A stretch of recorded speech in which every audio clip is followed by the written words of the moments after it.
22, it's their fundraiser tonight. You're back on. Excellent. All All right. right. I'll go make those copies. Thank you. Okay, good evening, everyone. Welcome. Thank you. Do we have everybody? Look at us all tonight, committee of the whole. Okay, so I did send some notes to everybody. I had kind of just summarized the thoughts from our last meeting, which was a month ago. So just I wanted that to be fresh. I had been putting it together and I apologize. It was one of those things I hit in a draft. I thought I hit send and apparently did not. So so I want to open the discussion of, does anyone have anything that they want to share in terms that everyone have time to review the thought exchange? I'm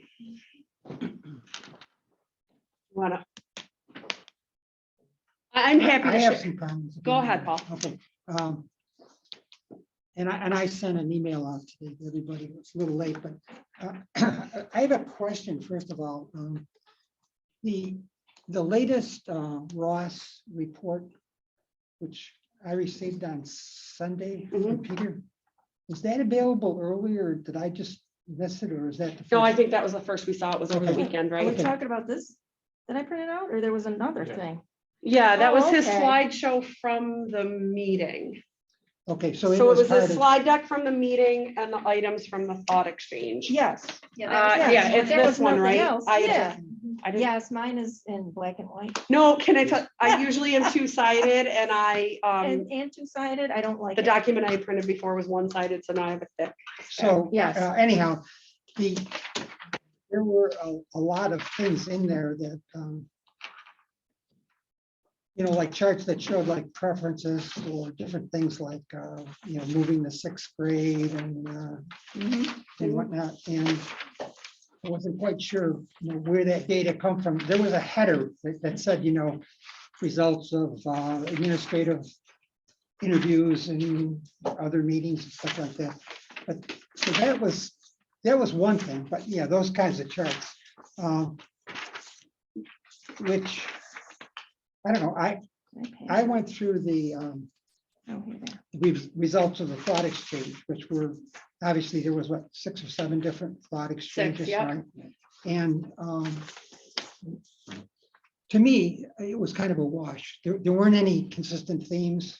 There were like maybe a half a dozen themes that people were pursuing.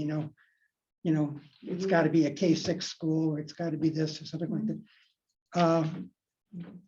But then there were a lot of just off the wall stuff like, how are you going to pay for this, or what's that going to cost, or what's the FEMA thing, just scattered all over the place. So,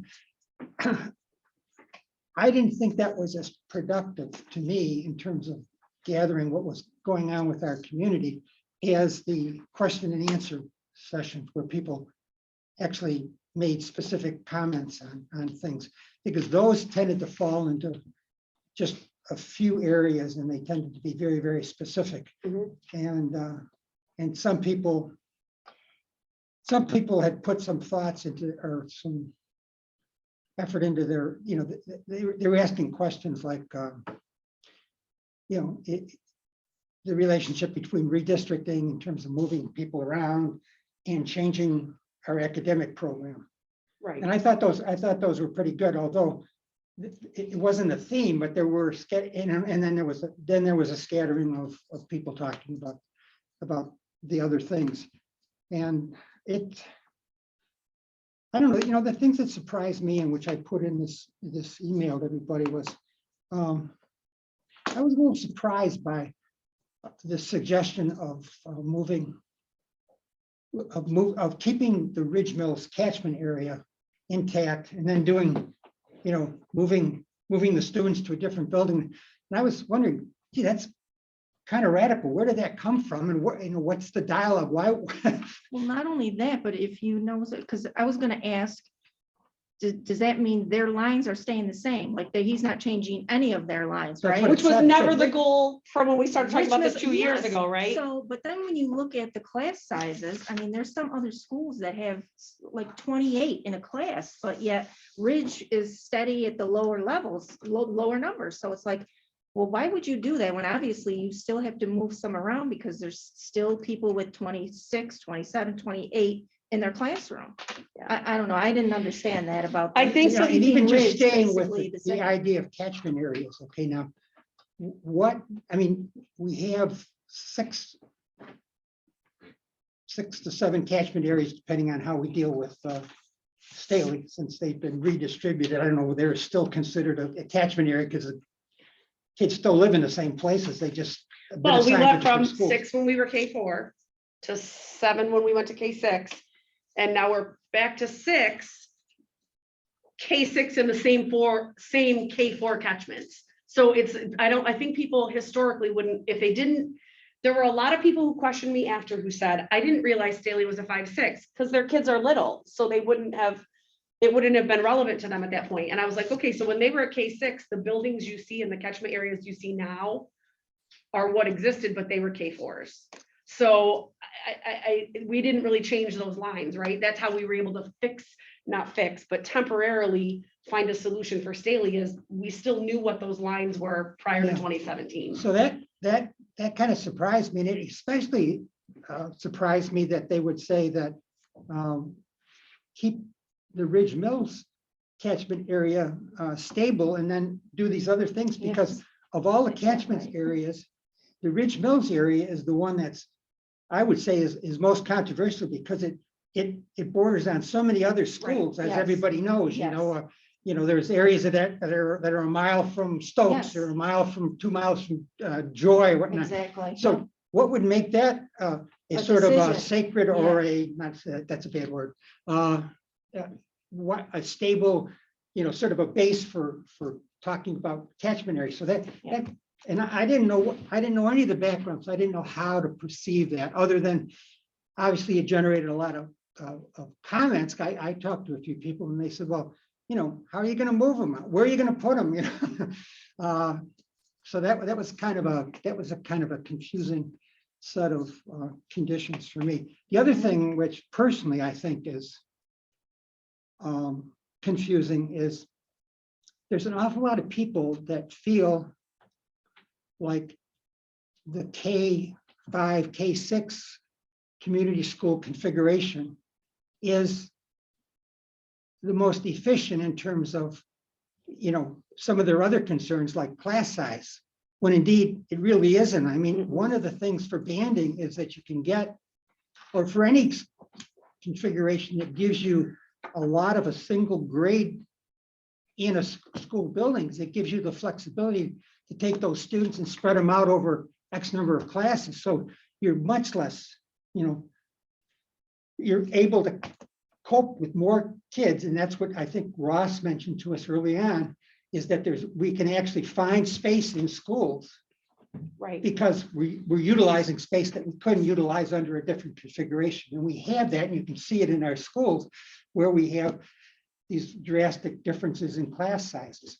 Well, that's like space optimization, right? Is what it really is. Yeah, and it gives you the flexibility. If you move 5 new kids into a school that's got 5 sections of 5th grade, that bumps everybody up by 1 student. If you move it into a school that's only got 2 sections, obviously it's a big bump up, and that seems to be not appreciated. And I think the other fact that a couple of people commented on it, but I don't think was clear, is that for quite a while we've been talking about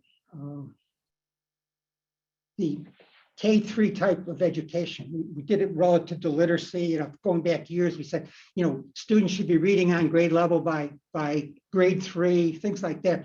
And a lot of what we've been talking about talks about how education is going to go on in those early grades. And one of the things that banding does is it marries up those grade levels, with those early education programs, and it gives you the critical mass because you got more second, third, first graders. And so it really has implications in both areas, both in terms of structurally how the capacity of the buildings, but also how you're teaching. And I think since sixth grade is gotten into this equation recently because of this transition issue that has come up, a similar thing applies to the other end, whatever the, whether it's a 5-6 or 4-6 or 4-5, whatever the upper end is. You've got more of those fifth or sixth graders in a school, and you can address their needs in terms of making a transition better than you can in a school that's only got, like 2 sections of sixth grade. So I think some of that is buried in the data, but I don't think it's been emphasized at all, and I don't know why. Well, 'cause my perception from all of this, one thing that I read everywhere was stability. And I don't want, all of my kids in several different schools, we don't want to transition that much. What about the busing? We're going to have issue. We have issues now with the busing. It's easier to keep everybody in the K-5 configuration. And it's a community school. So, the parents can go to all the events that they have. They're not going from different schools. But it seems to me that that's why you're seeing that, is because I think more people want that. They don't want the banding. From what I've read, it doesn't seem like it's very popular. So, Well, I agree with you, Lisa. That's what and they're saying, but yes. what I'm saying is, what's the rationale for that? You and mentioned. it's the rationale that they So- want to keep the Well, community. yeah, but So- let me just talk to that a second. If you're living in the city, okay, and it's a community school, you probably could be living a couple blocks from the school, okay? If you're in the Joy catchment area, your community extends out to Tabor. So is that still a community school? I think what they mean by community school is it's like, Within the you're- school building. Yes, thank you. Like you have the same parents consistently, like you get to be friends, each other. But I So that think the even parents, if their you're, kids go up through the grades, they know each other, they get to be I friends. feel and- like the banding that they're suggesting they're suggesting would continue to keep that kind of. and I think because that, it's- right. It's like, Once so I think that when we looked at this Not back in necessarily 2019 or that- 2020, that was when we were initially conflicted about the banding, because the first banding that Peter presented before a consultant was not partnered schools. I think he had said partnered, 3 that's what I was K2s, and then it was 4 3-6s. So you might be at school A for K2, but you didn't know if you were going to school D or E for 4-6 or 3-6. And we were opposed to that. I Well, think don't know that, that we'd even gotten to that point. I think it was a discussion as to, we'd have to look at the numbers to determine how many for each grade level. But it was something that was certainly an option. Getting kind of the community schools thing, I really haven't made up my mind which way I want to go on this at all. But just speaking in an anecdotal level, I mean, I can really see and understand the community school argument, because even to this day, however many years later, 40 plus probably, I still have very fond memories of Columbus School, right? Yeah. I mean, it hasn't been a school, it's been defunct for many years Yes. now. But the argument that parents have made about the relationships that develop in those types of schools is true. I mean, it rings true, because that was my experience. And, I can look back and the experience that I had there, I carried with me for the rest of my life. And, there's even people on Facebook that, want to. Yes, like a have a Columbus reunion. reunion. Yep, exactly. So- Yes. But that being said, okay, the other side of that coin though is, it was an East Rome school, and it was a poor part of town at the time. And so, the advantages that maybe some of the other schools had and some of the things that were happening in those schools were not what we were experiencing at those schools. So there is a diversity and equity and inclusion type of problem that you're facing with those community schools, because, although the district does a good job of trying to work out those imbalances, there still is an imbalance. I mean, you may not be getting the same types of programs or things that Right. at Gansport that maybe you're getting at Roosevelt. So, so that's the other side of that coin. And so that's why I think the banding would be more of a homogeneous type of situation where, you know, you're getting that same instruction. And, you know, and the class size argument that Paul It's makes is a very good one. I mean, you know, I mean, we are talking about having a lot of flexibility in the buildings in terms of the class sizes. So I can really see the arguments on both sides, and you know, it's going to be a difficult decision ultimately. So Yes. Anna had wanted to. So being the only parent on this board with multiple children in elementary school, one being a special needs child, I feel that there's something special about having children. You know, my son has special needs and my daughter's in the 3-year-old program. There's something special about them being able to grow up together in the same school, possibly have the same teacher as they're moving forward. Yes. I like that. Yes. I do I agree. understand that in both schools, you know, we could try and match it, but I don't think it will ever be exact. I think it would be nice to, and I'm just throwing this out there, to maybe even, we have so much data showing that 5th grade, 6th grade is not the same 5th grade, 6th grade that when I went to school. It's not the same 5th grade, 6th grade as, you know, and many parents can say that. I think it would be amazing if we could do K4, 5, 6, build on to Staley and keep our kids together as long as we possibly could. I think that the parents, you know, kind of have spoken. They don't want banding, and I understand, Paul. I think it's a great idea, but it's just, if people don't want it, they don't want it. Yes. So I don't- Academically, I think it's I'm not beneficial. comfortable totally going against people, and I understand because I'm on both sides of it. I see it. But it's special. It's special going to a chorus concert and both of your Yes. kids are there. It's very special. You're not going to get that when you have banding. But I think So- we already, I think the challenge that I have with that is, I think there are a lot of, first of all, it's very hard to say. I have three things with that. One is, we were K4 once and we had schools on the cine list. It was cine then, now it's ESSA. And 5, 6, and people hated that, and we undid it. Yeah, I like Then that. we had K6, and we have schools on the ESSA list, and we're not performing. So like, it's difficult to be in a position that we've had that. But I think the next piece of that is, I've got that one. The next piece of that is, you know, I don't know who was on that meeting. So we're all current 6 or 7 buildings or areas of the community equally represented, or is the opposition we're hearing? Because I watched a district, you know, Paul and I were on, you know, on the committee and in this community when we had an excellent redistricting plan that might have alleviated us still being here in 2022 for the same reason, right? Instead of following the data in a very, The question I took, because I didn't have that. The question- no, it's okay, I want everybody to I get, didn't have this. Yes, I took one, that's why I was wondering. right? Paul, you can have these. Okay, Did he give you one of these? I took one. Oh, Okay, that one. I'm printing the thought exchanges, they just take time. Do you have a question, Warren? This is why we He's need getting Patty it all right the now. time. Oh, I know. okay, well, could, if you don't have it. okay. So just back to the thought, one of the items on the agenda is a historical look back. So just for people who are not familiar sake, I feel like it's crucial to explain that. In 2002, when we opened Rome Free Academy, we changed the decades-old model of this district of K6, 7, 9 at Staley and Stroud, and 10, 12. Okay, we moved to a 9, 12 model.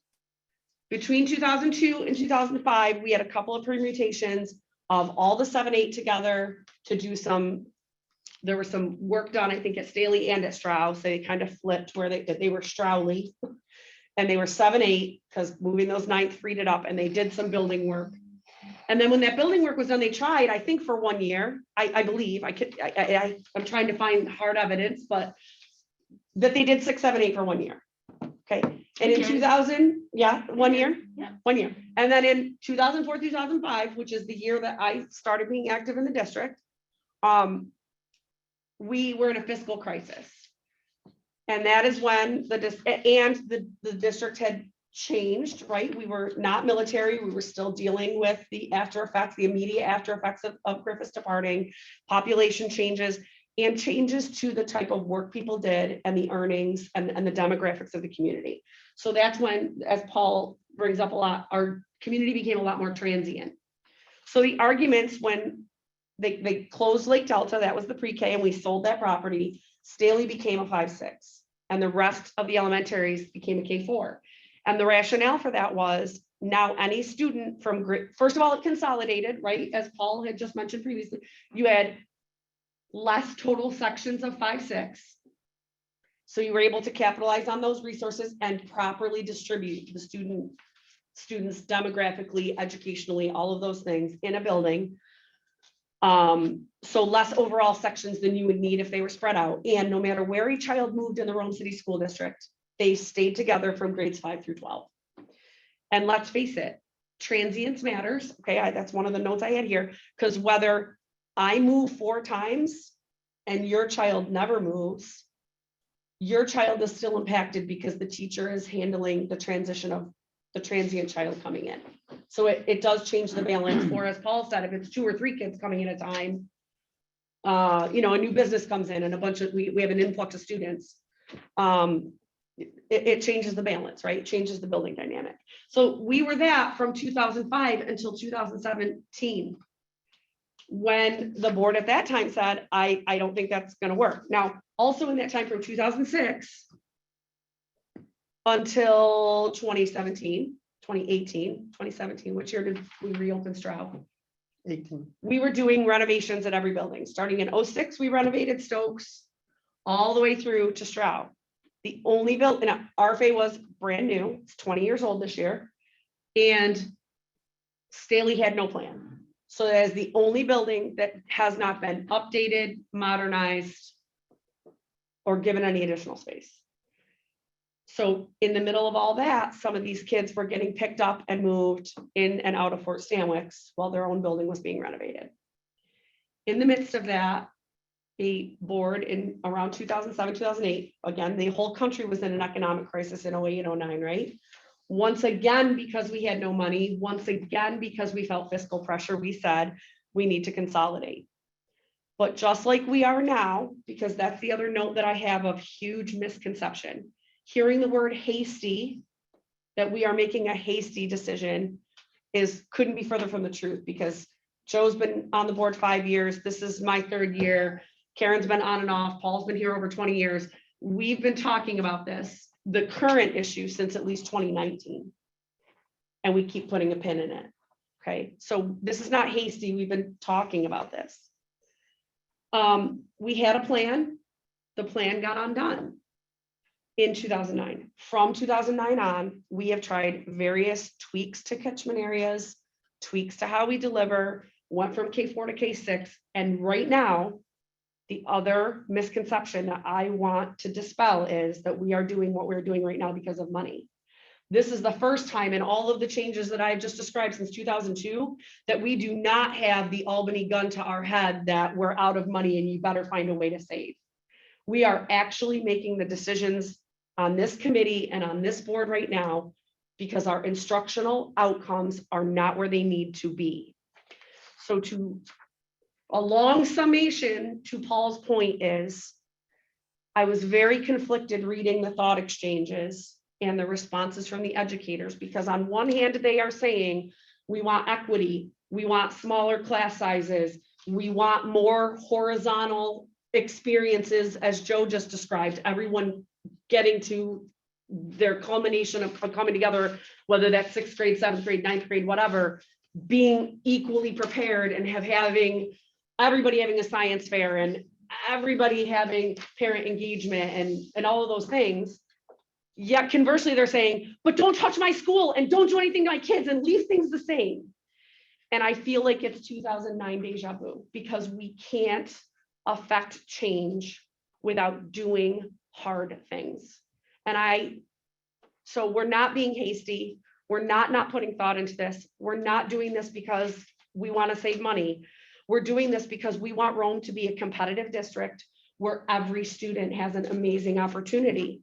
And we're so unique in being a city school, but being spread out, that if we don't redraw the lines, to Paul Haggerty's point, that was the most shocking thing to me from Ross's presentation too.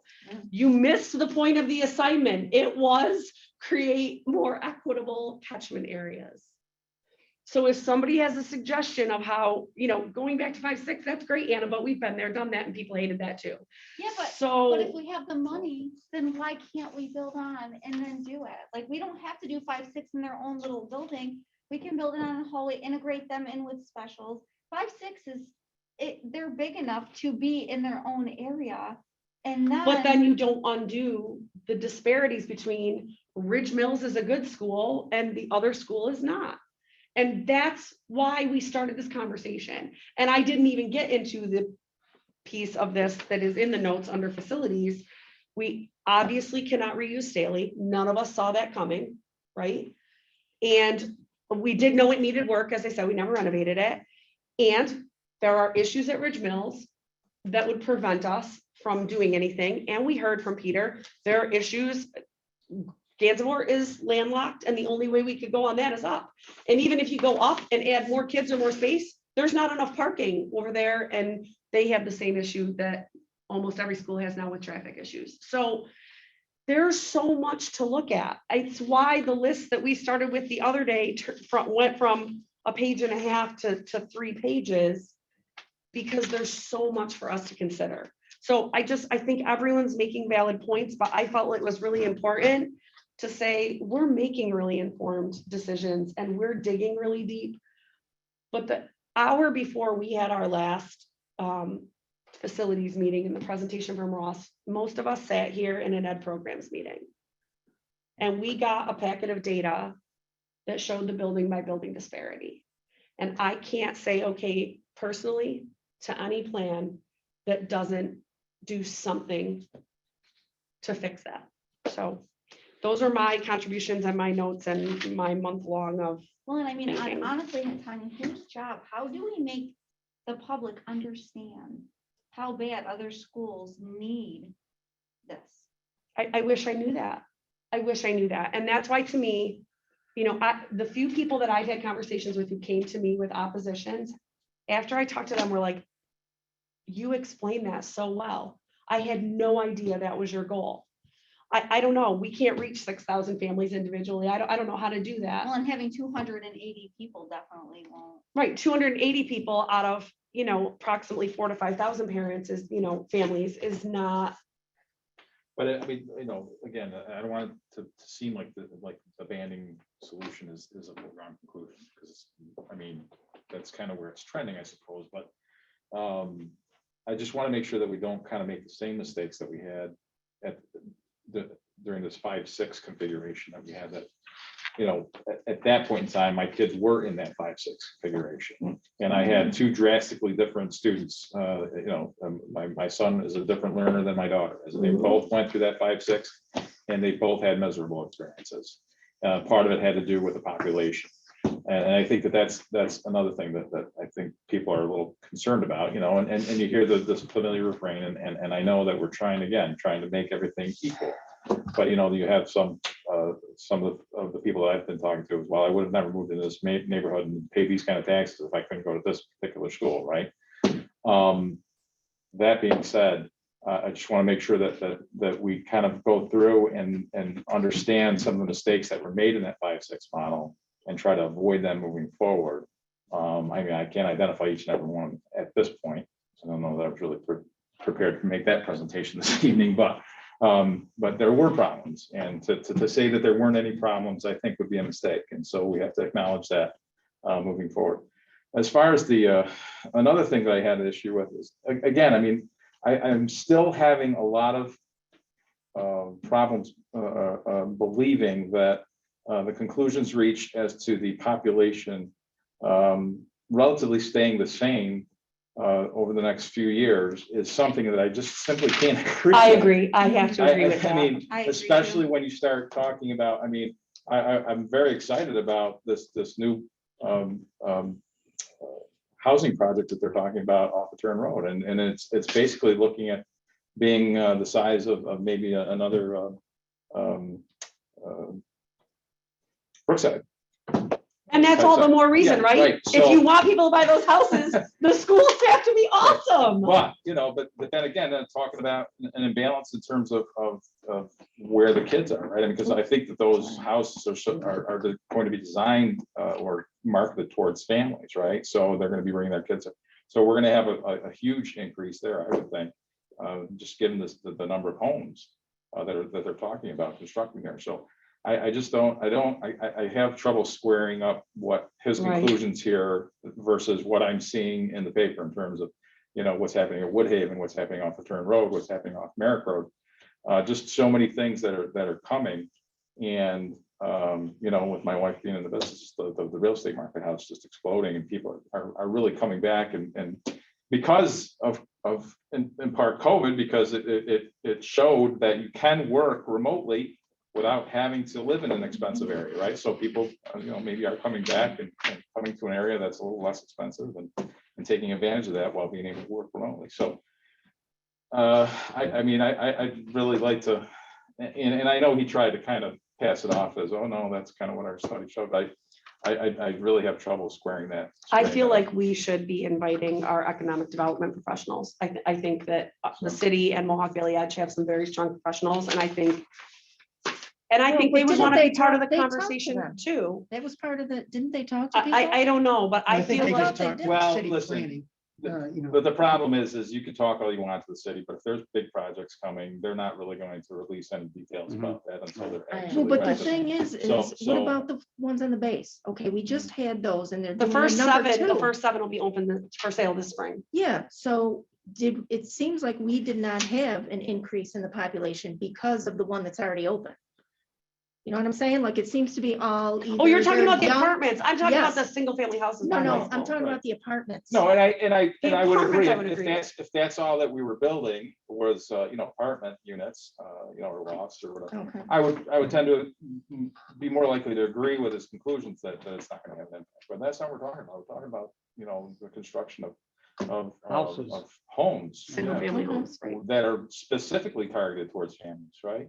So. Yep. So that I can't square up, and with the amount of economic growth that's happening in the region as a whole, not just Rome. But I think it's once Cree opens up, you're going to see a huge influx of people that are going to be coming into the area. Elena. I think one of the things he mentioned Hang is on one that second, Paul. No, I just wanted to know, because I wasn't here during this time, I was, Right. gone, but why is this school? what So it in is? What's that? 07, 08, the plan, and Paul was on the board at this point, and I was on the redistricting committee. We had a company come in called Proximity. And they basically, like when you take a vacation, you want to put little map dots. The software made a map dot for every student to show where the population densities were. And it is and still remains that the density of our houses are in the area of Fort Stanwix, right? If you grew up in Rome, that's the center, and then it goes out. And it showed a lot of things. You could change the color of the dots for who got free and reduced lunch. You could change the color of the dots if the kids got an IEP. You could change the color of the dots if the kids needed busing. And I think, I know for a lot of us, our kids are older, it's hard to remember, but when you register a new child for kindergarten or into the district, it asks if you have siblings that'll be coming in, right? So you can kind of also gauge future enrollment. So I think it showed that too, if there were siblings and stuff. So they looked at where the population was, and that board at the time and that committee tasked the superintendent with 5 buildings that were on the single story with room with property to expand, and the goal of building a replacement elementary at the old stadium support, the old RFA site. And when that plan had come out, the schools slated were Ridge Mills and Gansevoort.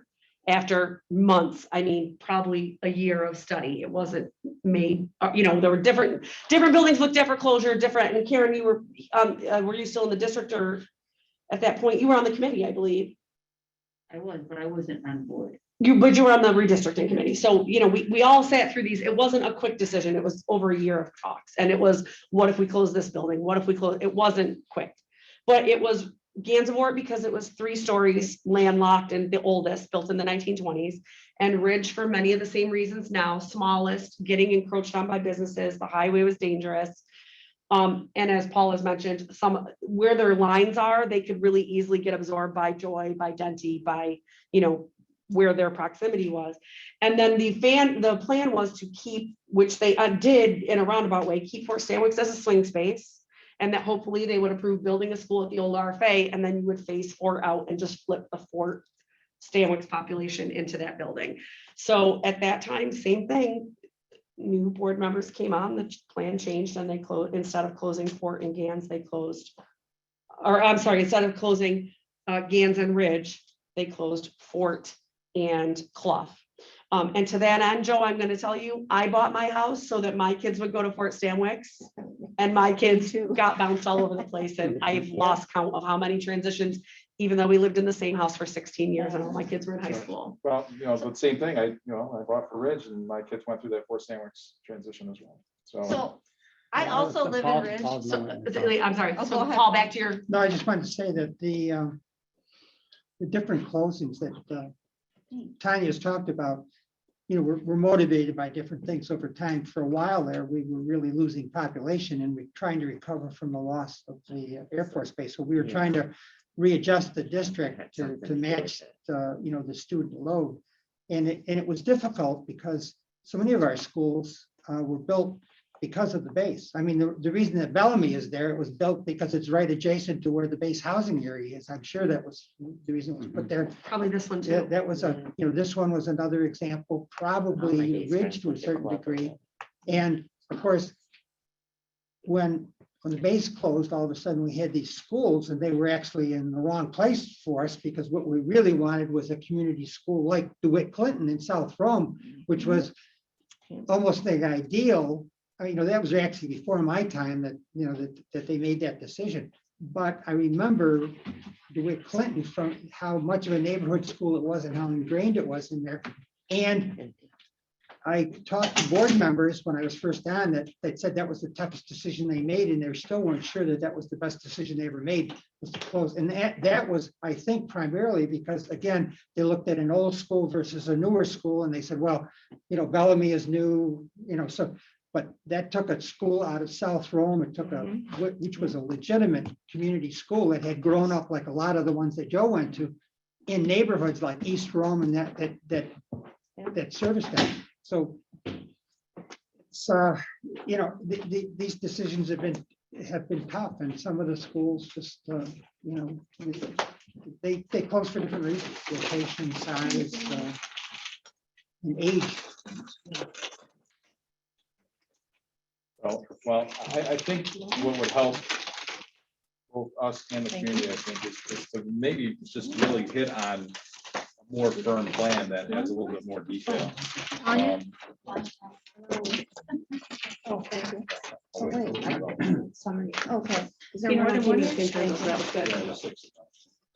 I think there's a whole number of questions related to some of the analysis there. I know. I need all of those. Which are not completely understood.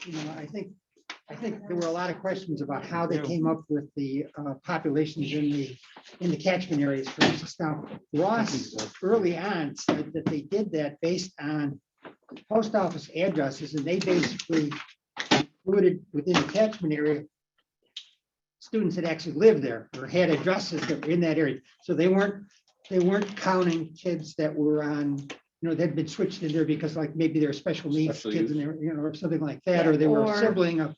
So, Yeah, they got special permission to go to a certain school. and that's what his numbers reflected.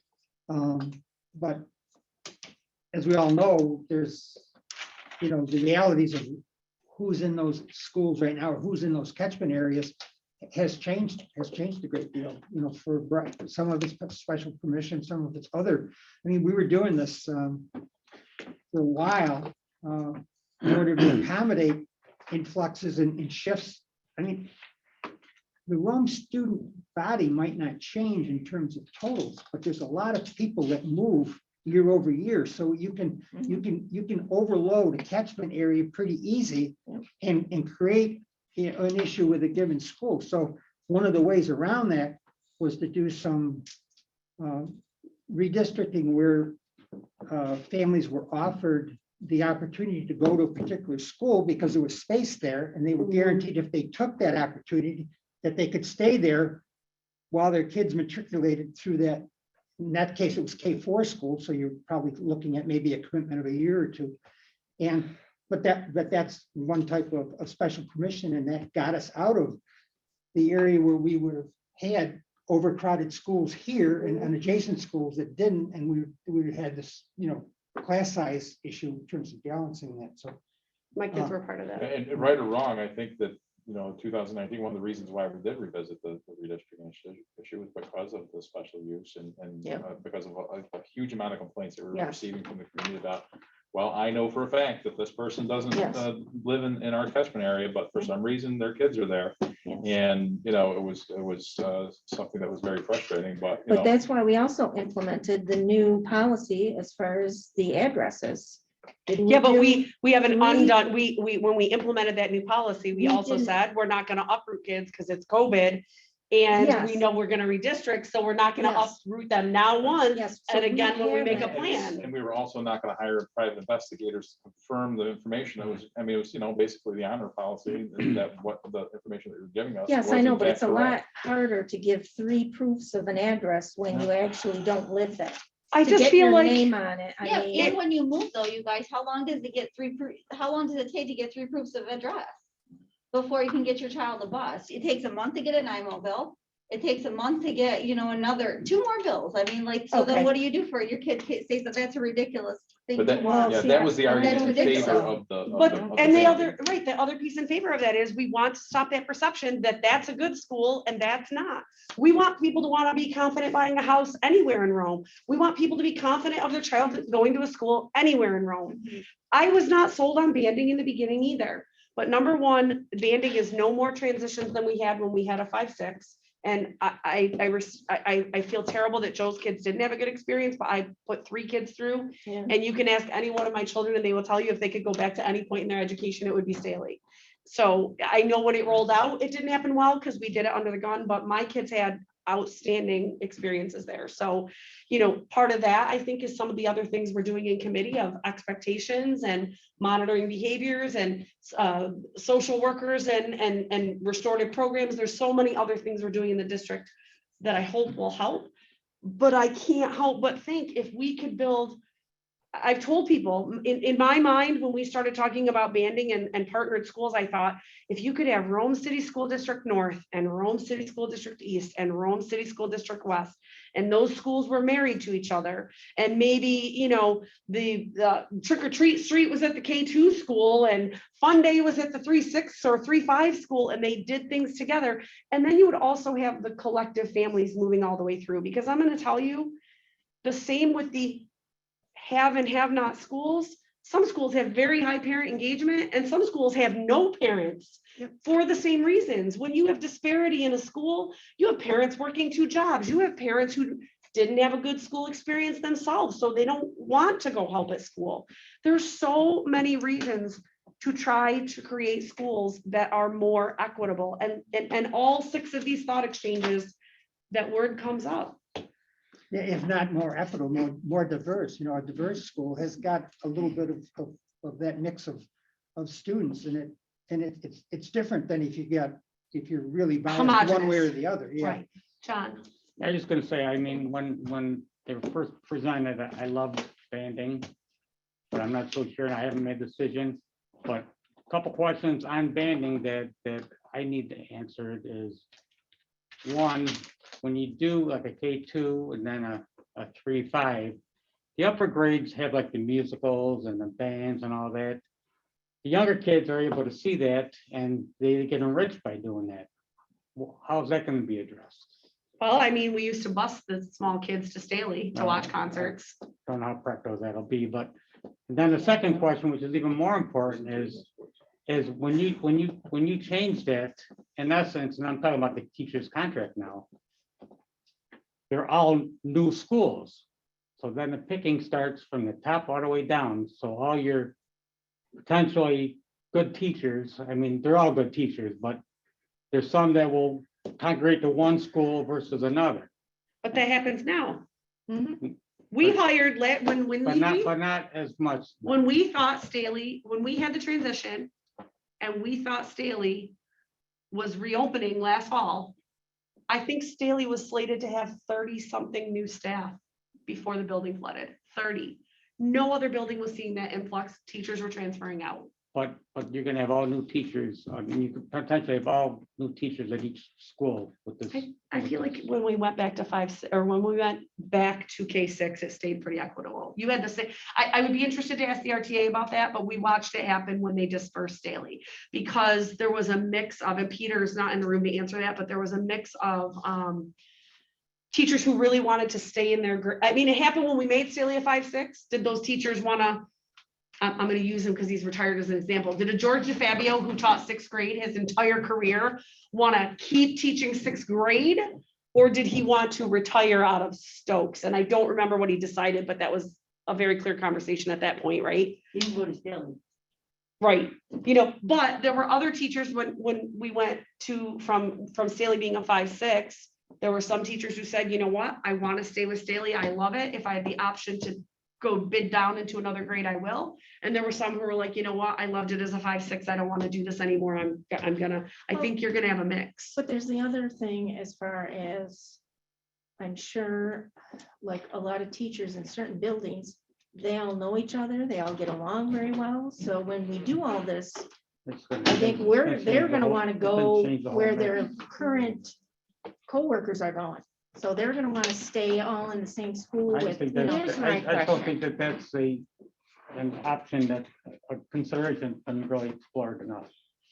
But you could If also we argue don't that do like banding, having all What is? the third grade this- teachers in one building creates more of an environment Cohesiveness, than I would think. just having, so. Yeah, What is the solution if banding is out of? if Right, we that's take my that off the question. thing, what is it that's going to accomplish what it is that we want to do? What is going to make it more equitable? What is going to give us smaller class sizes? If we take banding out of the mix, what do we do? And that's how I feel, because I feel like, again, Keep the curve. Ross brought us back lines that But look that's just not like the doing it. lines now. I mean, That that's didn't why we work as have this K4 problem, lines, and because they we didn't lost work as banding. That's why I K6 asked lines. about the school, like, why Well, isn't I- pre-K and district offices somewhere else? And I Why can't we reopen this? began to talk about it a little bit, but I guess, some of the things that I wonder about is what's this gonna look like? I mean, we could talk about, the concept of banding, but when you're talking about how it's actually going to look and be put in and be implemented, are we talking about a K1, K2 through K2 school? Are we talking about a couple of buildings that are doing K2? Are we talking, or is it just gonna be one dedicated building? Where's it gonna be? What are the start times? Are we gonna start talking about maybe constructing a new building on the Turn Road site to accommodate one of these banding levels? I mean, I think once we start fleshing it out a little bit, we can start really wrapping our minds around whether it really is a good idea and what it's gonna look like, so I think we have to maybe start talking about details. And one of the things that I think is going to be important when we start having those conversations is, and one of the things that I heard repeatedly from the community is that while we may, appreciate what Ross and his crew have, what their business model is and what they're, designed to do, that they just don't have that local perspective. Mhm. And that, you kind of really miss a lot when you're not actually living in the community and trying to catch what is actually happening and what would be beneficial and what wouldn't be. And so, I think that there's some resentment that we have, an outsider coming in and telling us where we should be going and what we should be doing here. So I think a lot of these answers have to come from us locally and has to come with the involvement of the community, through these continued thought exchanges. So I think how can we, moving forward, how do we want to approach this in terms of fleshing out the details? And I think that the thing that I was most frustrated by beyond the, we just pick a school up and move it. Because that's the other misconception, right? This is not just to replace Staley. That's not where our problems started. Our problems existed before that in student outcomes. And I think it was very frustrating that Ross only mentioned it as an afterthought to say, oh, well, I've done this only after someone asked. Where else have you done a K2? Like, come out of the gate telling us why. I mean, Peter had suggested it previously. I have it in the folder. But like, tell us where it's worked. I pulled a couple of things because a lot of people keep saying the evidence shows that doesn't work. I have pulled about 28 articles, 28 I'm up to. Not one, all of them say there's no agreed upon best model. There's none. Peter, would you agree? There's no agreed upon best model. You pick a topic, you can find research that fits both sides of the Both sides, equation. right. 50-50. And anecdotally, I mean, I've had some opportunity to interact with some Clinton parents, due to some recreational things that my kids are involved in. And they had a similar situation come up in their district a few years back where, they had the traditional models, K6, and then the banding question came up and there was, heated opposition to it. But once it was put into practice, they kind of came around and said, I'm actually glad that this was implemented and it's really benefiting our community. So again, anecdotal, I don't have any statistical evidence. They have that. Clinton and 3-5? Westmoreland, and I believe, is it Casanova or Cannon? Most schools are moving towards it because it is the educational trend right now, because you can instructionally, K2 is a Yes. different type of instruction than 3-5, 3-6. Yes. So it allows you to target your professional development. It means your principals only have to worry about a handful of curriculums, not 6 or 7. So they can do a better job training teachers. It disperses your resources better. So if you think about your OT, PT, speech, you can target your K1 buildings stronger with that. You can target your 3-5s better with your AIS. So you're taking your resources, consolidating them and targeting them versus spreading them. Mhm. But the problem is if your community and your people doing the work are going to be significantly pushing back and they aren't willing to, have that conversation about what the benefits are in the long run, it's hard to get over that.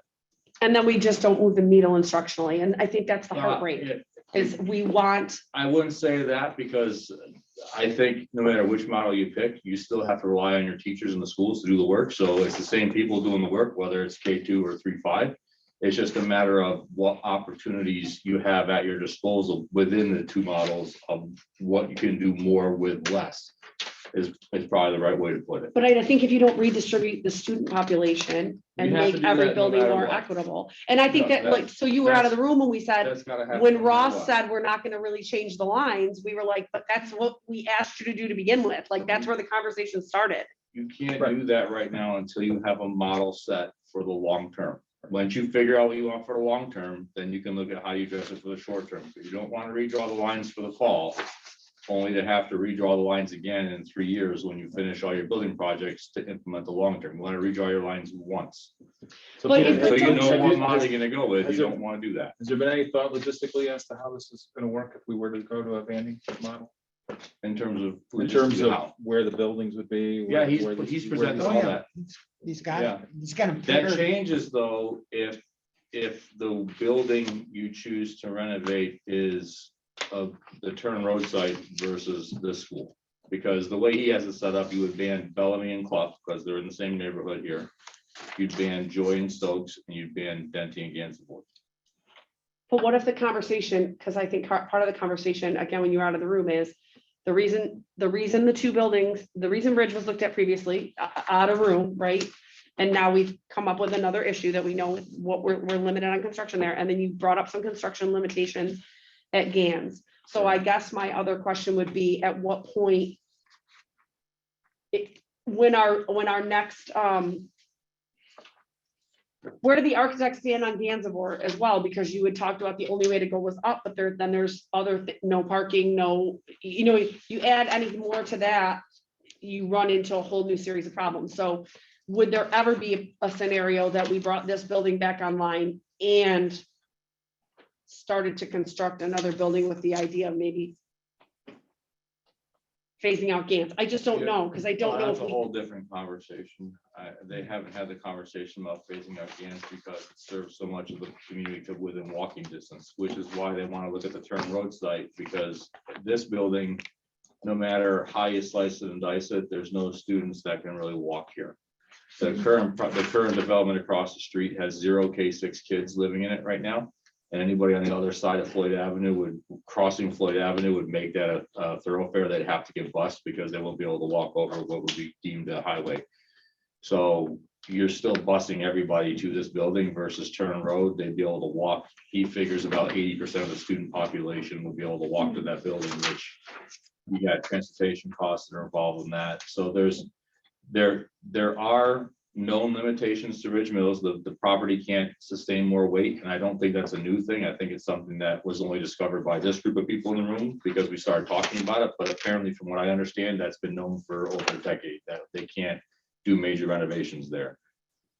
The Gansevoort site doesn't have limitations. It has things that would be cost prohibitive, meaning that if you can go up, it's not a limitation, but it's triple the cost to build a second story than it is to build a first story. So But if you go up and you if add you more get- people, there's no more room for more there's parking, not a more need- traffic. There's not a need for more parking for the day. There's plenty of parking for that. However, there wouldn't, that's gonna make drop off and pick Or up a little events. more challenging events, correct? But it is a neighborhood school. It's a lot. of And I people total- I So it's- totally with get the desire Gansevoort for that. Thing is a matter of you're spending $3 to every dollar at that building, when is it more cost effective to build at the Turn Road site? Right. And maybe do some different renovations here to expand some space. That's all things that they're looking at right now. So the delay right now is they took all this feedback I just passed out to you, and they're reevaluating the comments from the community about Turn Road versus Clough. Last I connected with them, they really are in favor of building a school at Turn Road if you're going to move the kids from Ridge to that site, simply because of the walking distance. It makes more sense for the kids to be there than it does over here. And the architects have asked them to look at alternatives if they did not expand Gansevoort up and they left the footprint of Gansevoort alone. How many students would that take out of their previous model Gansevoort to be distributed to other buildings? And what would that mean for those spaces? What So- would need to be done to add space? I think Gansevoort accommodates quite a few students. It's not a small school. We've had, 300 plus. Correct, 400 yeah. students there. And if you've been there, their classrooms are large, that ring of classrooms. Yeah, their one limitation is the cafeteria is not overly large. they were Yeah. at 322 in 2019. They're about Um, 360-ish now. Okay, so compared to a Staley was, Denty's pushing 600, Bellamy's pushing 600. It's not, they're not the same. And I think it's, I think neighborhood schools are important, and I understand why people want them, because again, it's why I bought my house where I did. But Ridge Mills, nobody walks to Ridge Mills. Nobody walks to John Joy. Nobody walks to Stoke School, and probably a tenth of Bellamy could reasonably walk. No one's walking to Bellamy either. So I understand that, and I understand why people are so attached to that. I don't disrespect any of this. I just can't get out of my head. We've been trying to do the same thing for 20 years, and we have not moved the needle on our kids' literacy, our graduation rate, our people moving to the community because they feel confident in our schools. And those are all the things that I can't. And I love the idea of a school where the old RFA was, but okay, now we also just went back to 2008 again. Yeah, but Tanya, I think you may be overstating a little bit when you're trying to compare facilities based on the academic performance of the students. If you look at any of the standardized testing, you know that there's clear demarcations between your special needs population, your economically disadvantaged students, and your not economically, they clearly fall in different. So if you have a school that has a preponderance of one group or another, it's going to look different if you compare it. And we do have that. I mean, clearly, Ridge Mills, because of its catchment area, is way above in terms of the economic advantage of the students there over any of our other schools, which tend to be on the other side of whatever might be considered average. So in comparing schools, I think you have, and that's why they look at, when you look at student performance, they don't try to compare, those groups. They try to look at them, on a par with their peers. So how are your special needs students doing overall, and how are they doing against state averages and your percentages and that, and the same thing with economically disadvantaged and that. And that's why, and those are fair comparisons. And I think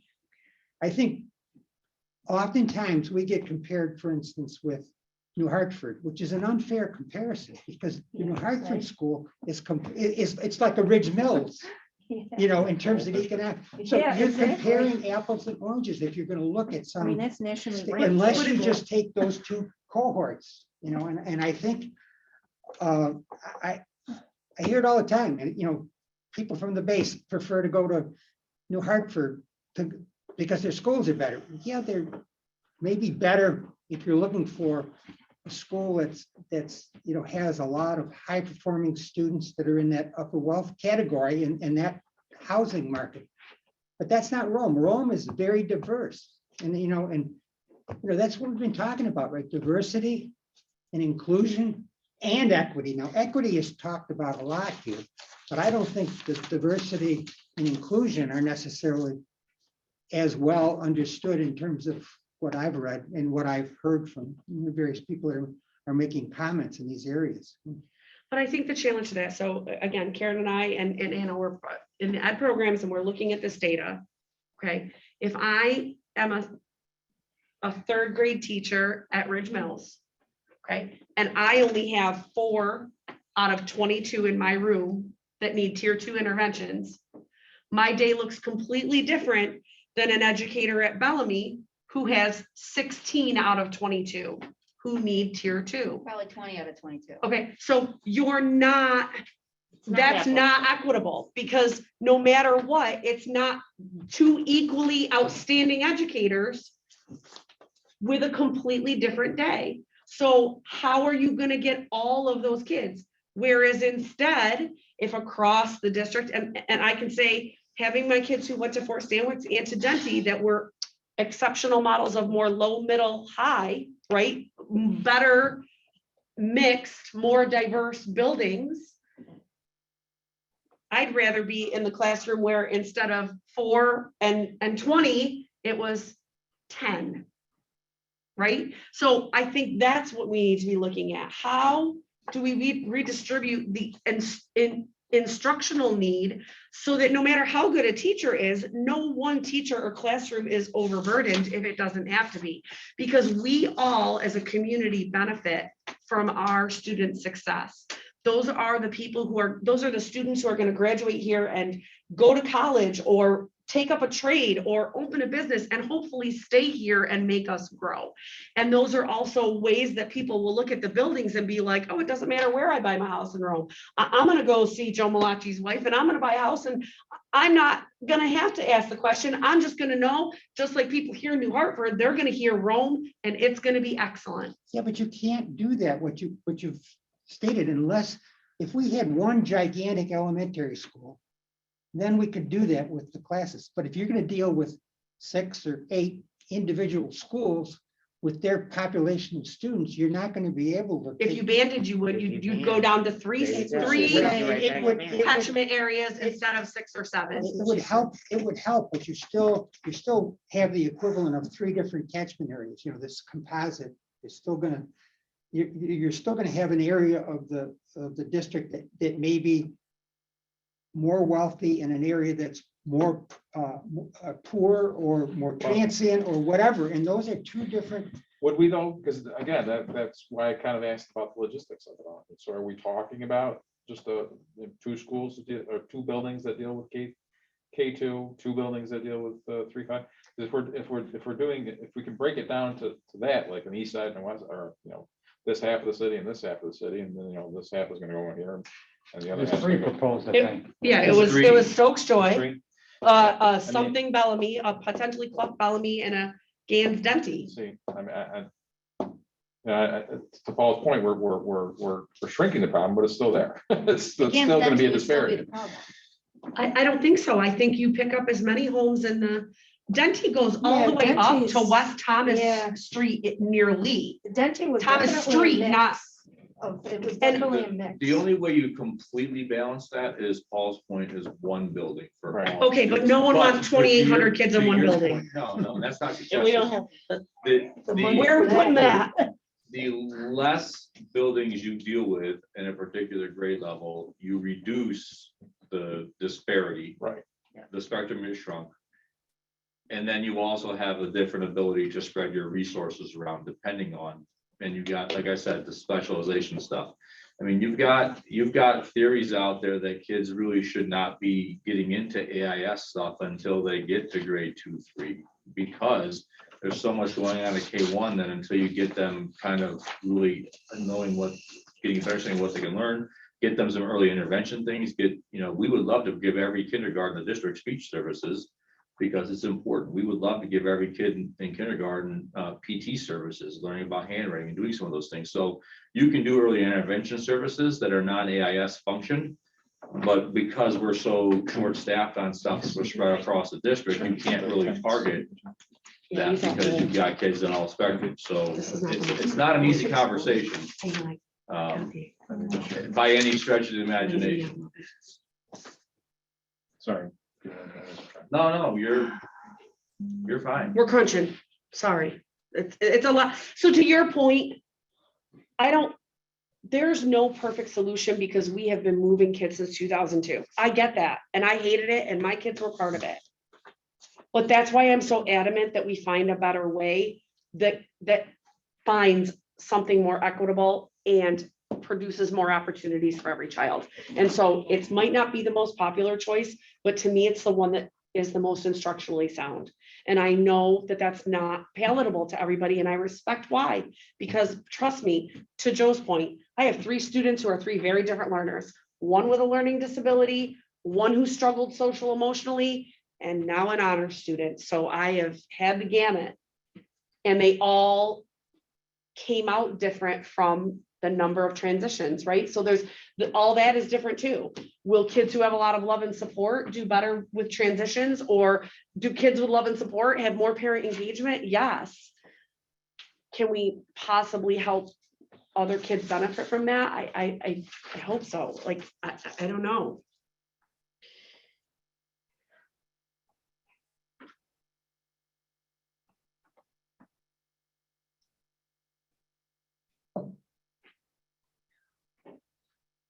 I think it's fair to say that, Ross and company have given us, some options and sometimes to think about. Quite honestly, I didn't know anything about banding. That's the first time I heard that term was when he mentioned it. And, and I'm sure there's a lot of other things that they're discussing with us and willing to look at. And I just don't, you may have a better feel for that, Peter, because we interact with him occasionally and not, and not real intimately, but because of his motives of operation, he's dealing with the district, he's dealing with Right now, I parents. can tell you that their recommendation would be K-5 schools based on the community and the teacher feedback. Like they would, if they were able to make it tonight, they would tell you flat out, 400 free. they would take banding off the table with 75% of the community, 75% of the teachers saying they wouldn't support that. Okay, so I They was gonna said, ask. in his opinion, it's not something it's worth going to fight with them over. It's worth, So putting the your, staff- going to K-5 and then how do you make that work the most economically? The staff also did not want that, Yes, the majority so of the that staff? he did teacher surveys in, was it early January? He did teacher surveys. They got just over 100 something of the elementary staff to respond, and they were overwhelmingly 70. It was almost a mirror image of what the community Said, feedback was the last week. responses. But again, the Okay. community, we don't know what schools were represented, and we don't know the people, the other feedback in the community feedback showed that, one, you'll always have the NIMBYs, right? Like, that's a concept, the not in my backyard, except in schools, it's not my kid, not my school. Do what you want, as long as it's not my kid. And that's a huge objection to overcome. And it's understandable, right? That's our job as parents, is to protect our children. But that contradicted the saying, but I do want smaller class sizes, and I do want my child to have more opportunities, and I do. So how do you resolve that? And I think there was, again, you were making copies at the time, but there were misconceptions. Misconceptions, we're only doing this because we have to replace Staley. Misconceptions that we're only doing this because we're thinking about money. No, God bless us that it's the first time that we're not under a fiscal constraint that's causing us to say, we gotta cut, we gotta move, we gotta this. No. And that it's not well thought out. We started talking about this, Peter, in 2019. I've got presentations. I mean, the first time that you brought up K236 to us was May of 2020. Now, Yeah, you know, so Peter, if they want, it's these charts that, these little circular charts that indicates, trends and survey results. Some of these things that, that are, I guess that's what you're saying. This came out of their interviews with different groups like educators Yes. and because, this one's an interesting, a number of students in the classrooms, we got the actual and the preferred and they're, obviously very, very dramatically different, I mean, incredibly different and where some of them are not so dramatically different types of educational delivery systems. They're all about, 10%. So I'm gonna say one thing one more time. As the only mom on the board with kids in the district, No, that's or not with correct. kids at elementary school. No, not correct. She has one. Okay, but still. She has one. I would like my children to be together. I don't want to go to two separate buildings. I would like it K4, fine. Okay, but so K4. No, let me talk. Everybody else has spoken. I would love that because I think it's special for my kids to go together. I also know our special needs population is growing. I also think that a lot of brothers and sisters or brothers and brothers and sisters deserve to go to school with their brother that doesn't talk or their sister that needs help or in a wheelchair or something like that. That's something special. Our kids don't need to move multiple times. But let me In just, the elementary level, let them be. okay, but I'm gonna point out, And then my kids and are only then 2 years I apart, don't, Anna. let me tell you, I don't care where my kid goes to school. Send them to Bellamy, send them to Gant. I don't care. I put my money on the teachers. I don't care any day. I want my kids together. But there are two issues today historically, and I'm only can tell you this because my kids have already gone all the way through and I've watched it. One is when we have been spread out like this, much like with Eric Jr. right now, there is not always a section of every grade of special ed in every building. There can be. So that means you're not just move, no, No, we've there never can been able to be. support that. We With can 6 do or that. 7 buildings, we have never supported one We grade have of. a Because huge we've never had the population. chance to renovate the buildings to make them work that way. We have That a- is something that is a must that's been given to the architects and to Ross, that every building needs to have the same level of support of So- learning service. And I was always objectionable to that, because to me, those are the kids that have the hardest time with the transition. Yes. But we would have a special needs child who K1 might go to Clough, and then 2, 3 might go to Bellamy, because I that's know. where there was enough kids for a section. And I then are know. you telling me you'd also move your younger child every That's time? what we did at the last meeting though, is that was the need for every single school to have. And I don't disagree, And but I'm there's not saying, that many schools now if we're going to move. but I'm also certain gonna amount, tell I you wanna- K4, okay? My kids are only 2 years apart. I had my kids together in one school 1 year when they were in K2 and 4. That was it.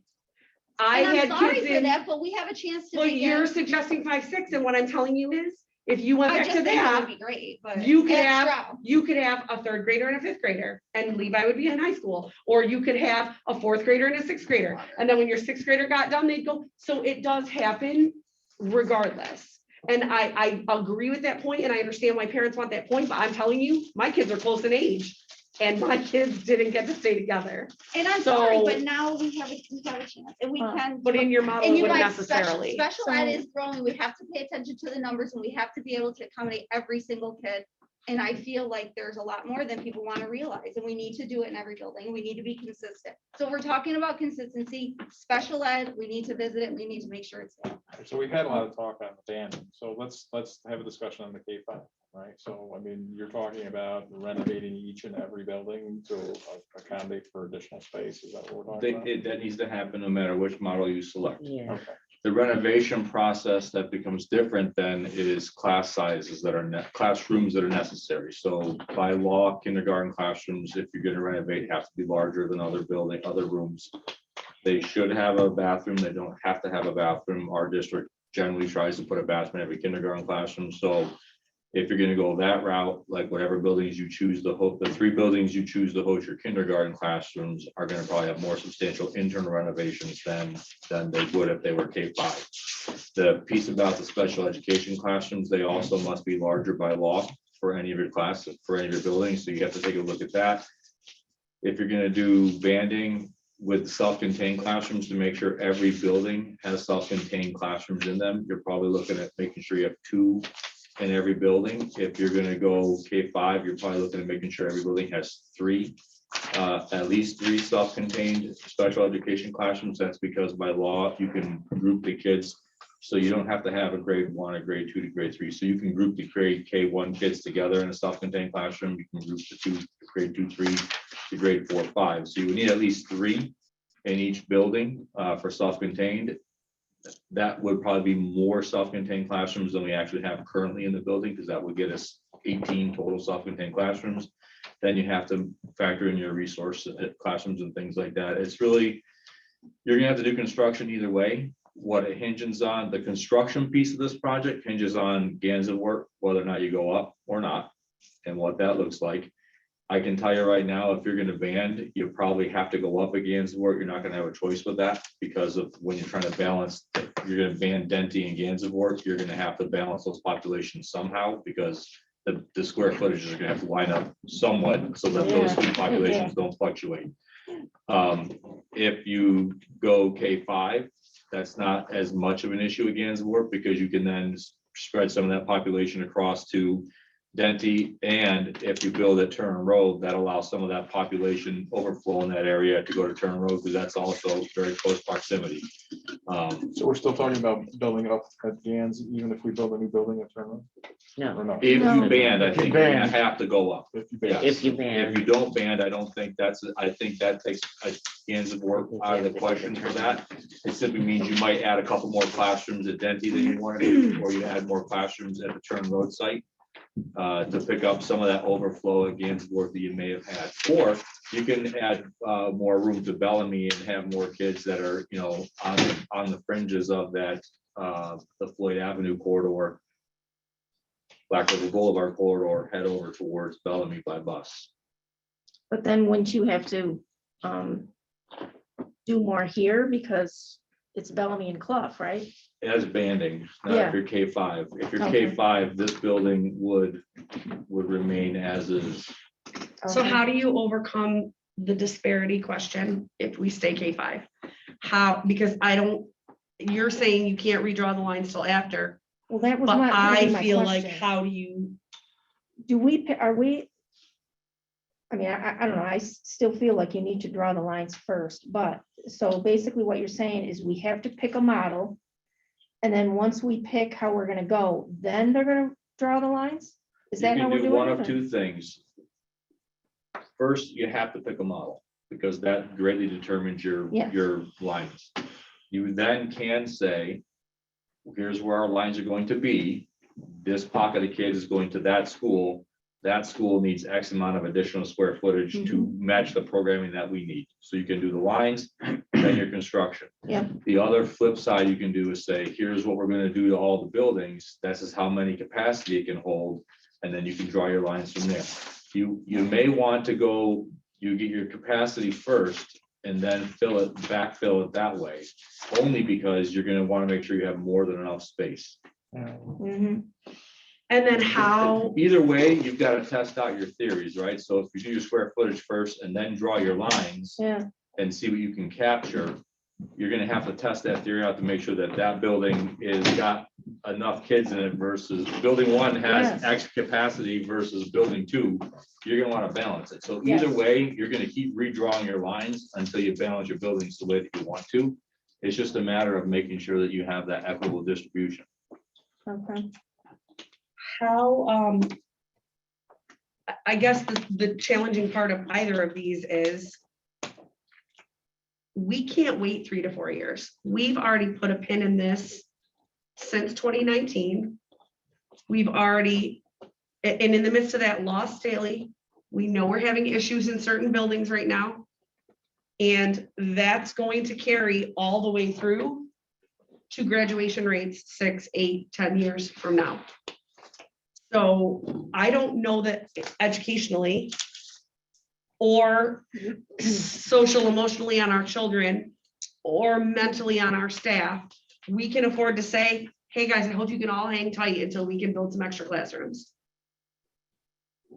With the loss of Staley, we don't have any control over that. I mean, you can't force state ed to expedite projects and to do things that, and circumvent laws. We don't control that. Is there a possibility we can do extras like the musics, the arts? I mean, we had the idea from Weren't we the looking at the parent from pods? Bellamy. Well, they already have Pods? cards, but it would be No, nice. we've to got, have we've got them cards on on order. cards. We've already Do submitted all our pods. drawings and paperwork. The problem is ordering a trailer or a modular classroom Mhm. is not as simple as saying, hey, go on Google, we want that, bring it here and deliver it. You have to go through the architectural process. You have to go through the SED building permit process. I mean, we Codes. submitted all that paperwork in August. And we're here in January. We still haven't February. gotten SED approval, February, thank you, SED approval to have them installed. So it's not. It'll be a I mean, miracle if we have them by next it's not year. a simple, unfortunately, yes, it will. And so with the loss of Staley, it's compounded the problem only because people are at their wits' end, right? When we started talking about this in 2019, we were talking about replacing Staley, and it was all gonna line up that we were gonna rebuild Staley in a different place and redistrict all at the same time, so Right. you didn't have the stresses of the full classrooms.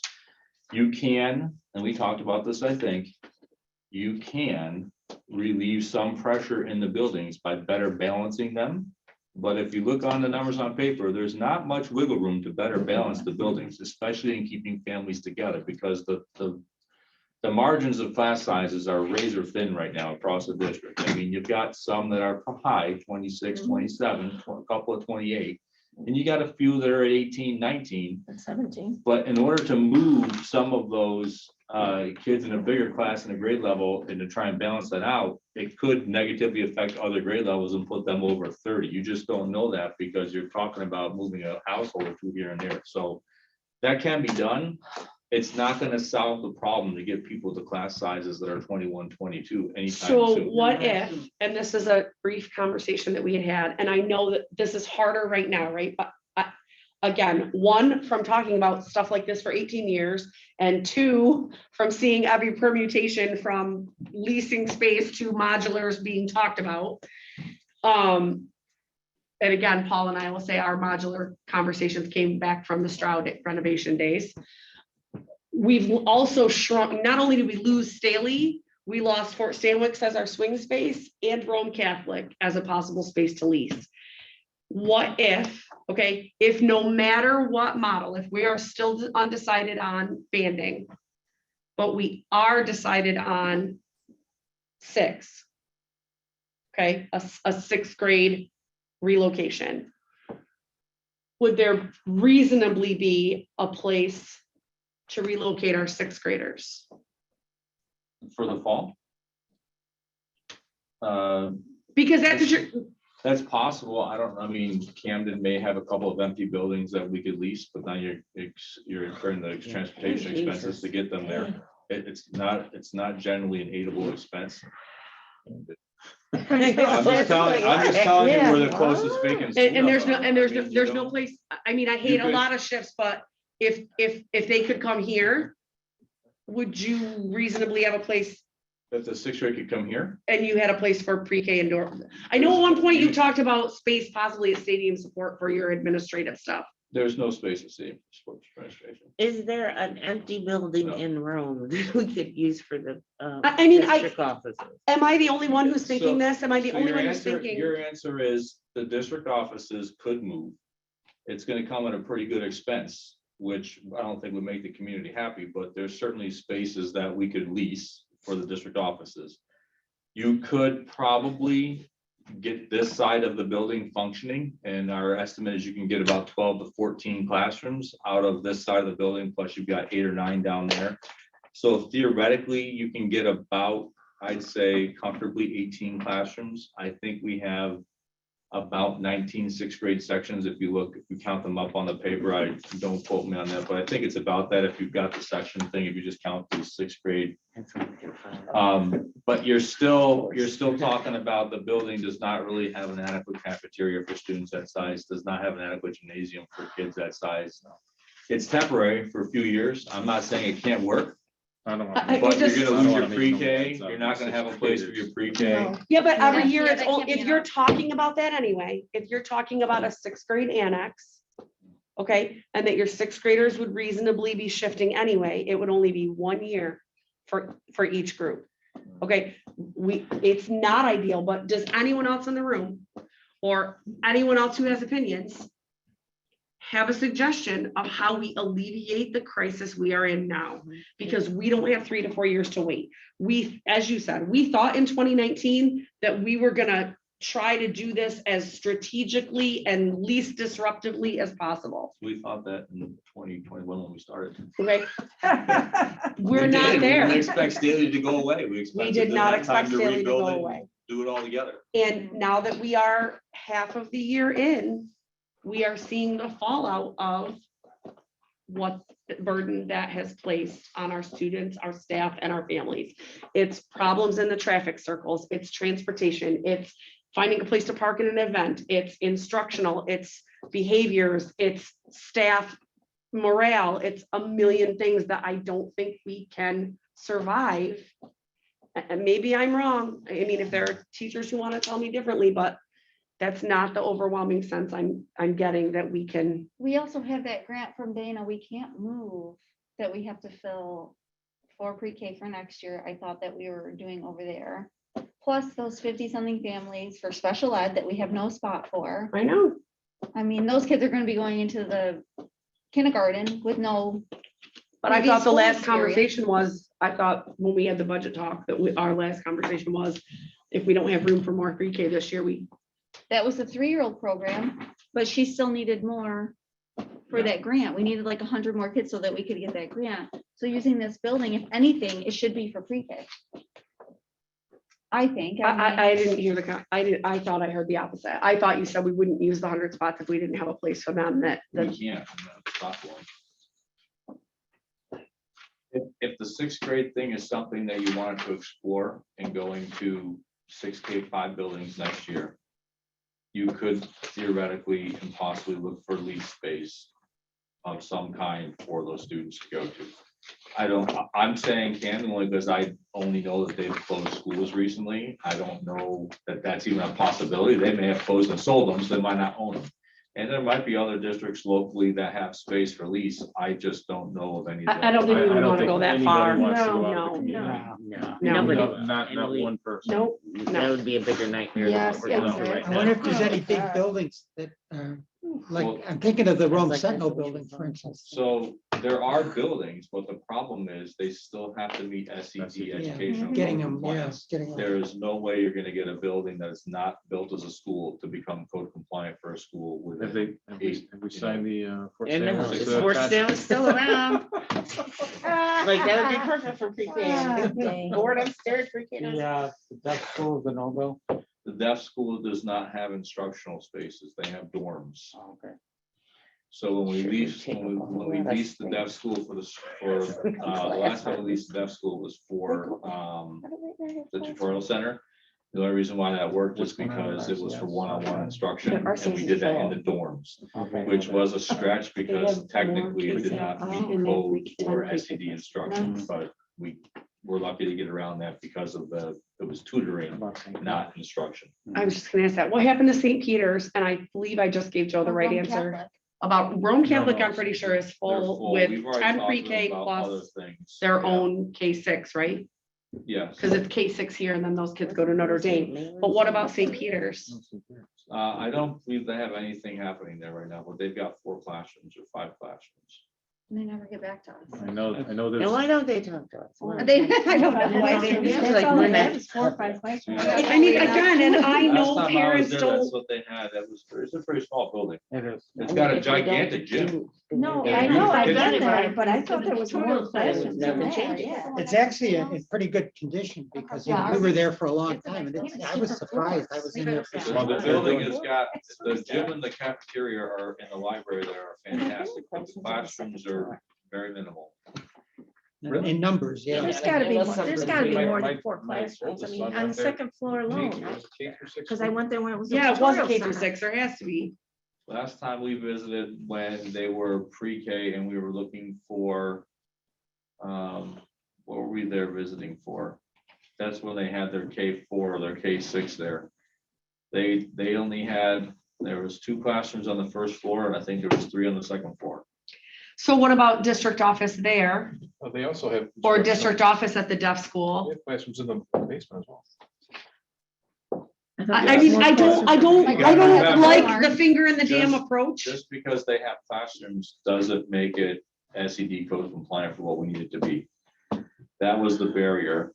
'Cause So are we just there- saying we can't do anything unless we're banned? Is that what we're saying? No. No, we're No, saying we're that not. if we are undecided, Until we make, until whatever the final decision we make, it's still gonna take a certain amount of time to either renovate the schools to K through 5 or to. Yeah, I get Ban. renovate them that. for We gotta- banding. So what gotta can do we do something but the now? That's what we're overwhelming trying to response decide. from Ross, no matter what his scenarios were 6 was more aligned with the middle school.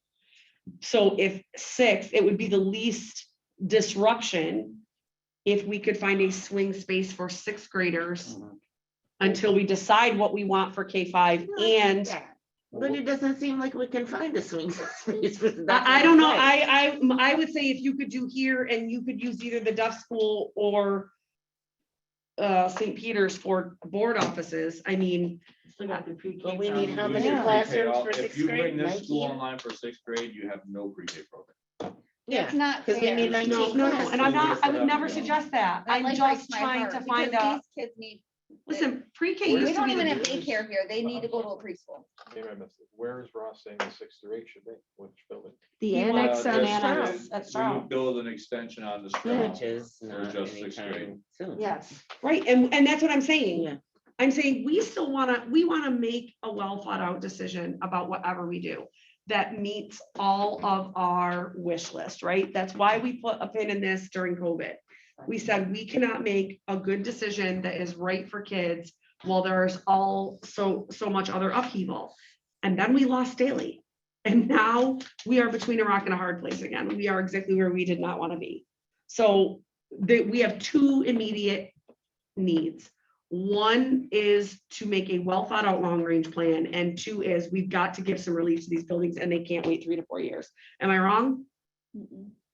You're You not, could but do- that's why I you I could was- wouldn't do, say they can't, I would say we don't want them to, but if push came to shove, and that's what has to happen, that's what would happen, and I would say, as much as they don't like hearing it, I wouldn't sell our staff short and saying that they can make the magic happen. They don't, it wouldn't be That's a fun, and it wouldn't be comfortable, and I think we all know that that's what you're facing, and I just had a conversation with a principal while I was making copies about this very topic, and you know, we're the wrong ones to be saying that, because in the end, we're sitting around a table in a room saying, hey, yeah, we gotta keep our buildings packed. Sorry, guys, go figure it out. And is it really affecting our day-to-day lives like it is there? No, we're not. It doesn't. It affects them, and we all get that. And to be sold short that we don't understand or don't care is Right. unfair. But if that's the scenario that we're faced with, that's the scenario we're faced with, which is why it's all the more important to be decisive, make decisions, and get the ball moving. Because realistically, if we miss December as a capital vote time to make these projects happen for these schools, your 3 to 4 year time window just turned into 4 to 6. But I'm not Which suggesting I'm we not miss saying that. either. I'm saying- suggesting that it's February now, and if we want 2 pieces, the most immediate would be the logistics of September and then December.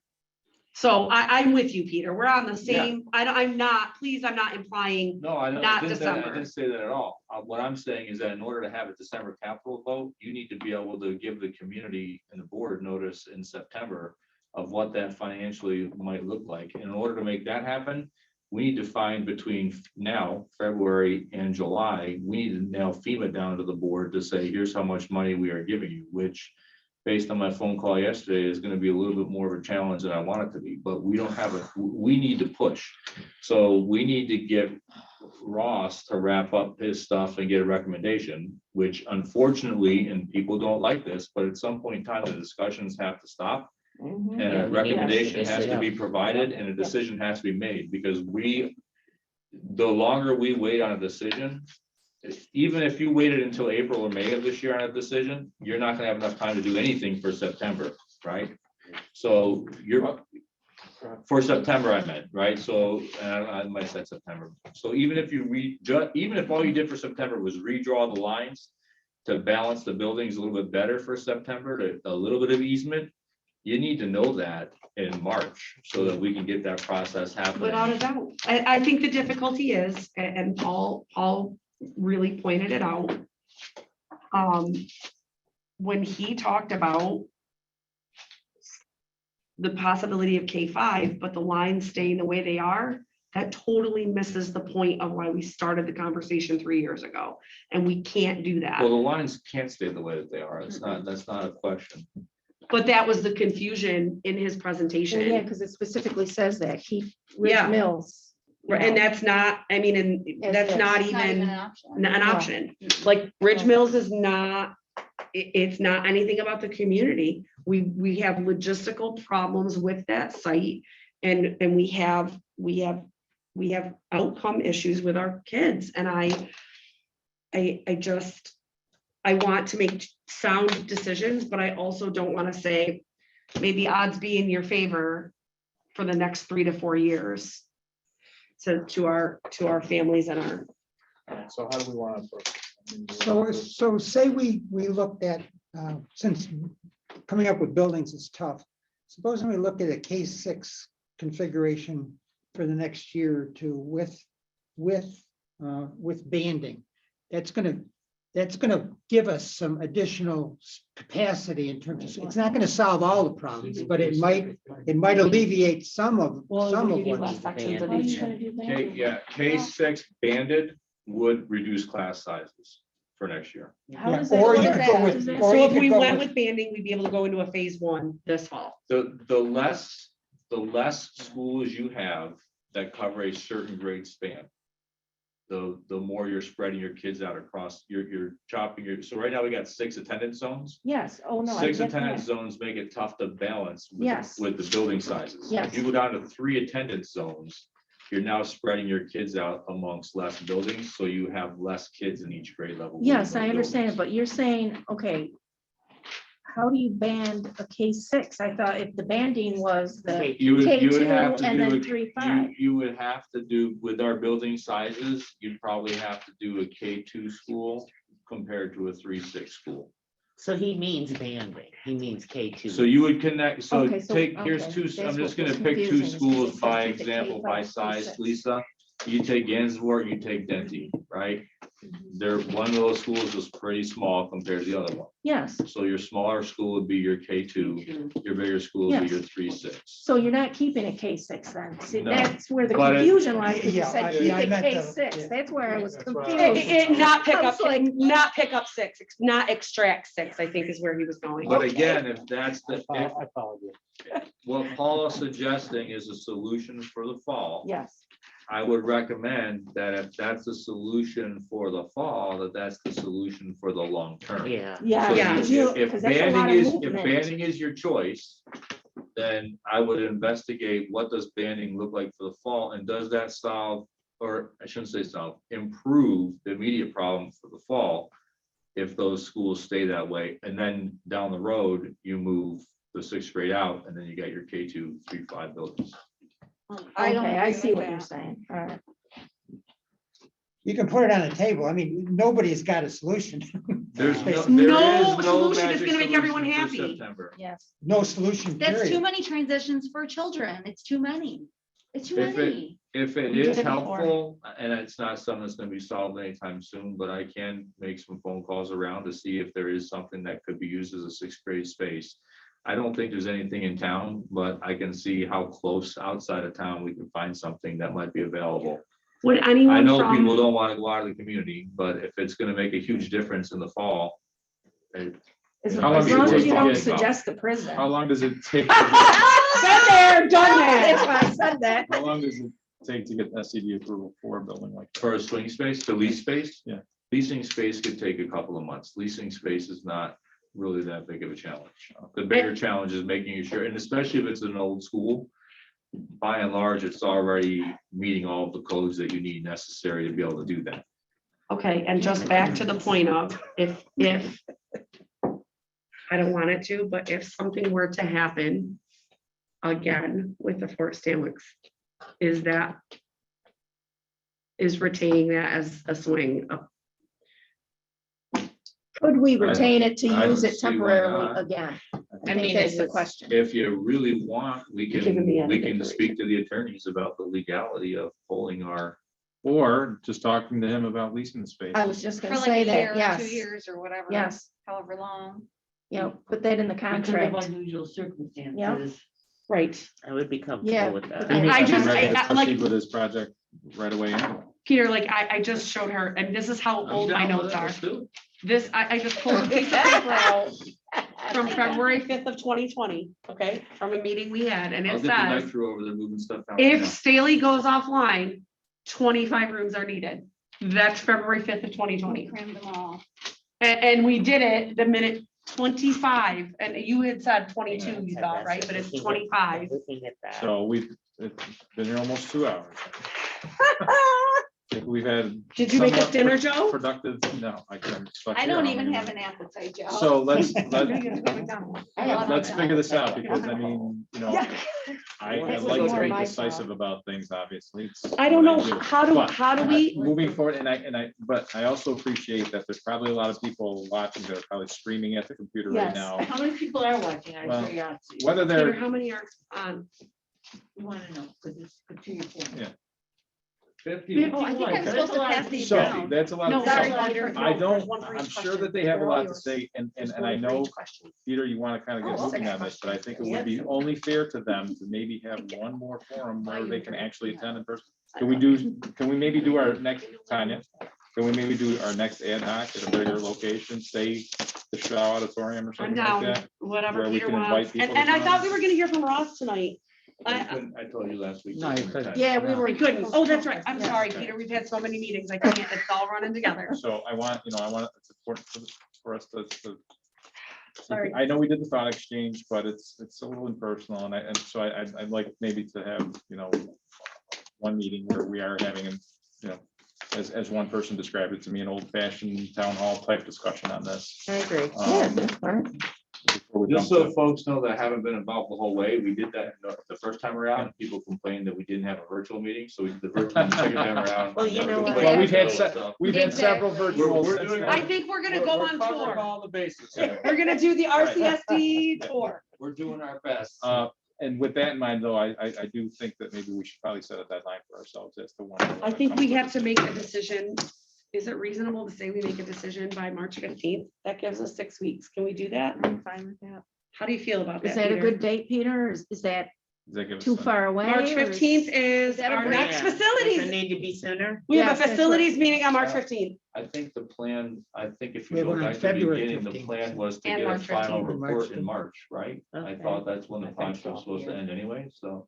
Wait, I'm sorry, one more time. I thought that the original scope of the project was scheduled to end in March of this year, meaning that's when a final recommendation is gonna be made to the board before we make a Okay. decision. All right. All right, so, we want to schedule that, say. 2 more STRA weeks? Or RFA meeting, wherever you want it to end up. Yeah, I being. say at least 2 weeks because I'm sure we're gonna, So Have February more 15th is information. our facilities meeting. Are you comfortable with turning that to this? Yeah, because we were gonna make that a review meeting I for can make the it current, Yeah, make it February? 15. All right. you can move it. you know, kind of- 16? Oh, wait, is that break? No, No, break is no, break is Don't play with me, 21st. y'all. Okay. Don't do it. Yeah. Okay. Um, As long as it's Oh, I not have a on Tuesday meeting in night. Rainy that day. should be okay. Well, Tuesday was the 15th. Oh, The okay, the sorry. 16th is okay for me. Yeah, I have 16th would be nothing okay. 16 Wednesdays- either. Wednesdays are On the good. calendar. Wednesday, the 16th. Yeah, I have nothing too. We can February. do that. And where do we want to have Do we it? want 5 or 6? What accommodates most On parents? I March. feel like 5 o'clock No, is in hard. February. Five's No, good, it's but Lisa has a job, she always I'd says, so say she 6 can't be is here to fine. 6. I say 6 for Five's hard- parents. five's hard Yeah, for the I've public. heard that 5 is early for parents. who Yeah, like to 6 have o'clock. it. And kid, Okay. Stroud, RFA, small odd, Small log won't be good enough. No, Our- it's either our Stroud? or Stroud. Yeah. wait, that doesn't mess with their rehearsals or production, does it? It wouldn't be in the auditorium, it'd just be in the cafeteria. Cafeteria? Auditorium is too big. Well, I know we did have that one meeting in the. Yeah, in the- in at RFA. Stroud- At The Stroud. Stroud Auditorium is possible, Yeah. that's small enough to be able to. That's what you just said. That's what I said, Oh, Stroud. I thought you meant, Oh. No, no, no. That's what I thought you meant. RFA. I'd say Stroud. No, but Stroud was doing a musical too, right? Have they started? No, I don't, I think. I- it's- I don't We'd know. have to find out. All right, All right, let's do the Stroud. Unless there's something. Stroud's a going on. nice space, I think. Yeah, Okay, 6 o'clock on the 16th. It's Stroud. The 16th or the 15th? The Six- 16th. 16th, the Wednesday. Yeah, the Wednesday. Wednesday, yep, At 6, right? at at 6 6 o'clock. o'clock. And in the Is there meantime, you're any way gonna we try to could- if we explore give some enough options. time, That we could do it on Zooming I thing have a from work Stroud or the same logistics hold, just so the people who couldn't be there. I'll contact BOCES and see To if see they if they have have somebody availability to available. broadcast it. Just to do this, Is this where the redistricting people will be there, or is this? an Well, ad we'll- hoc meeting we'll where invite the them. We Yeah, hope. No, it should be there. I think. We need at least They're one of them to available. be there. It's gonna depend upon whether or not they're available. We'll invite them to come. I was gonna say, we would hope that, Yes, Okay. you know, we are their client. I would hope that they would try to accommodate yeah. that. And then we have a deadline of, so that gives us 6 weeks to, the only other thought that came to me is if Clinton has done this, if Westmoreland has done this, and I understand they're smaller districts, but if they could speak to the instructional benefits and the concerns like Anna has of how does that affect it if the kids are not together? Is there anybody who could email us, or is there anybody in administration in those districts who could share with the board how their districts were impacted, or Or teachers. pros and cons, teachers, yeah. Parents, But aren't anybody. they all on the same, on the same? There's all kinds of footprint? schools that are going to. Yeah, but it's integration, still, Like like- Liverpool was, right? Yeah, I We think they visited are a too. Liverpool. Peter, you know school anybody? and it's going- Westmoreland. Well, what Well, about it's like Westmoreland? White It's, House, So maybe Oh, they. he's from maybe Some they- parents they- and Rocky McLeod. administration companies, right? I don't think we have a problem Westmoreland, with he's the the academic superintendent of credibility Westmoreland. of that. You know, it's So- just, it's just. I mean, we've been Yeah, but talking about that for years. Parents are so uncomfortable with it that and I understand why. Change is hard, and your Not point bad. is change, I'm down for change, but I just want my kids to be Yes. together. but they won't be as often as you think. But you realize that's the same amount of changes as when we had Staley. That was Right? great. I like It's it. gonna be the I like same it. amount of change Well, as when instead we of had a Staley. K2, 3-6, they can be K5. It was a different time. Right? Okay, are we adjourned? Yeah.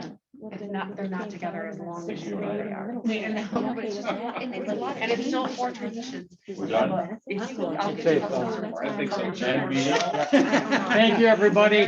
Thank you. When they're younger, I don't not know. bad. The one Good night. position that's better, whether it's